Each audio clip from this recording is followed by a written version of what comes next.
Chinese Foreign Minister Wang Yi was in Sri Lanka over the weekend to mark 65 years of diplomatic ties between the two nations.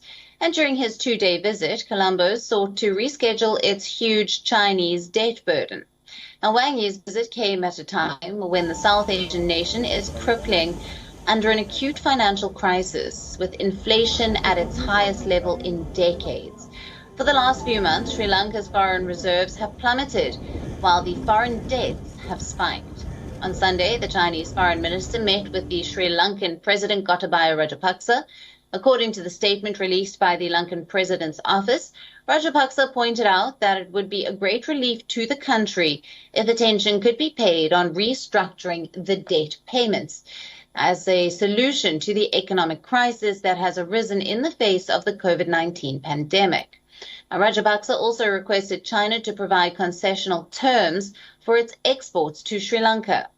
Sri Lanka's declining foreign reserves are partly blamed on infrastructure projects built with Chinese loans that don't make money. Now, China loaned money to build a seaport and airport in the southern Hambantota district, in addition to a wide network of roads. Note that the Chinese foreign minister did not meet the visit North Sri Lanka during his visit.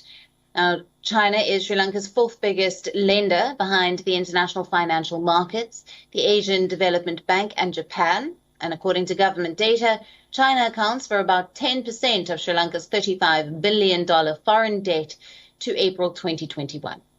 In December of last year, a $1.5 billion yuan swap from China helped the island boost its reserves to $3.1 billion.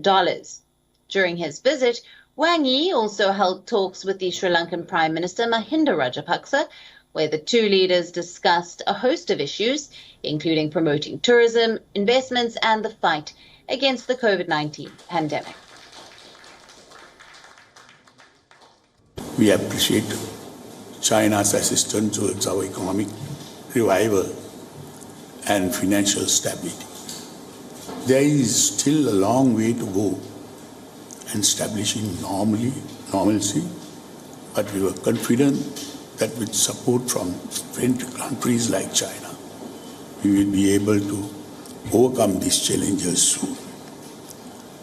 I look forward to continue working closely with you and the government of China. Now, for more on the Wang Yi visit amid Sri Lanka's financial crisis, our correspondent, Dasunia Toda, has sent us this report from Colombo. Listen in.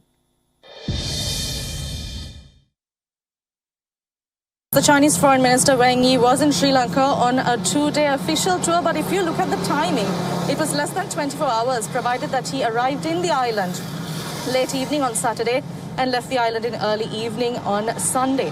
So during this very compact visit, it was seen that he met with President Gotabaya Rajapaksa as well as Prime Minister Mahinda Rajapaksa, following which, along with the President and the Prime Minister, the Chinese Foreign Minister then proceeded to open the walking promenade of the Colombo port city, which is seen as one of China's best and biggest investments here in the island nation.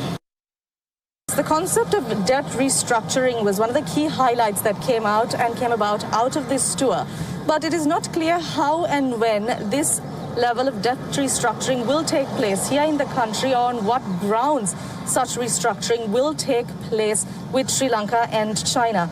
It is a well-known fact that China is one of Sri Lanka's biggest investors, apart from international money markets, the ADB and other similar financial institutions. They have also provided nearly $5 billion worth of money for infrastructure and development projects for Sri Lanka across the past decade.